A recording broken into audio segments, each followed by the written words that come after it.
Hi అండి, welcome back to my channel. ఇంట్లోనే సింపుల్గా బాదం మిల్క్ చేసుకోవడం ఎలా, దానికి కావాల్సినవి ఒక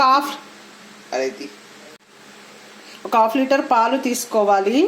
ఒక 20 to 25 దాకా బాదంని నానబెట్టుకుని పొట్టు తీసేసి ఈ విధంగా పక్కన పెట్టుకున్నాను.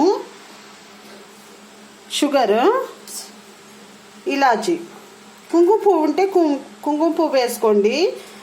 నా దగ్గర అవైలబుల్గా లేదు కాబట్టి ఇలాచీలు తీసుకుంటున్నాను. ముందుగా మనం తీసుకున్న బాదంని కొంచెం పాలు పోసుకొని మిక్సీ పట్టుకుందాము. పట్టాక చూద్దాం. ఈ విధంగా మిక్సీ పట్టుకోవాలండి మెత్తగా. ఇప్పుడు మనం తీసుకున్న పాలని వేడి చేసుకుందాము. మనం తీసుకున్న పాలని ఈ విధంగా స్టవ్ మీద పెట్టి వేడి చేసుకుందాము. 2-3 పొంగులు వచ్చే వరకు వేడి చేసుకుందాము. ఈ విధంగా 2-3 పొంగులు వచ్చే వరకు పొంగించుకుందామండి. పాలు సైడ్కి మిగిలిన అంటుకుపోతే అది కూడా లోపల అనేయాలండి. అప్పుడే చిక్కదనం అయ్యి టేస్ట్ బాగుంటుంది బాదం పాలు అనేవి.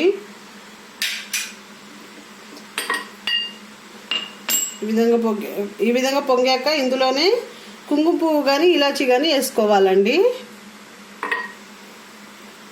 మసలనిద్దాము. మసలాక చూద్దాం. ఈ విధంగా ఇంకో పొంగు వచ్చాక మనం ముందుగా మిక్సీ పట్టుకున్న బాదంలను కూడా వేసుకోవాలండి.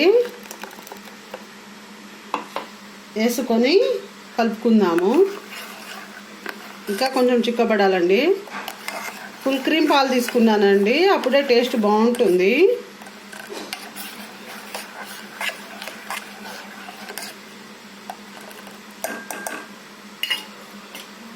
పొంగాక ఈ విధంగా కొంచెం చిక్కబడ్డప్పుడు మనం తీసుకున్న షుగర్ వేసుకోవాలండి. కరిగే వరకు కలుపుకుందాము.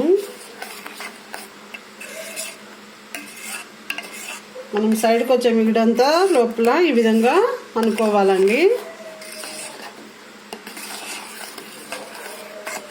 కలర్ కావాలంటే కుంకుమ పువ్వు వేసుకోవాలి కలర్ కోసం. ఇంకా కొంచెం చిక్కబడనిద్దాము. తర్వాత చూద్దాం. ఒక 5 minutes తర్వాత చూద్దాం.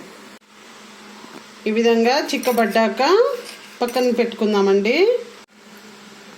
ఈ విధంగా అయ్యాక గ్లాస్లో పోసుకుందాము.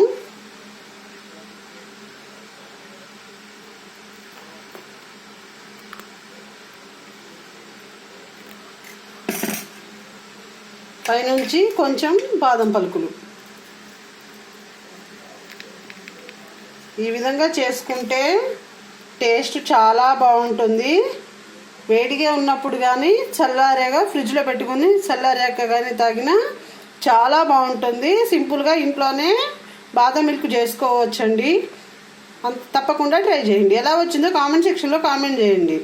అంతేనండి. మా వీడియో కనుక మీకు నచ్చినట్లయితే లైక్ చేయండి, షేర్ చేయండి, సబ్స్క్రైబ్ చేసుకోండి. కిందున్న బెల్ ఐకాన్ ప్రెస్ చేస్తే మా నోటిఫికేషన్లు మీకు వస్తాయి. Thank you very much.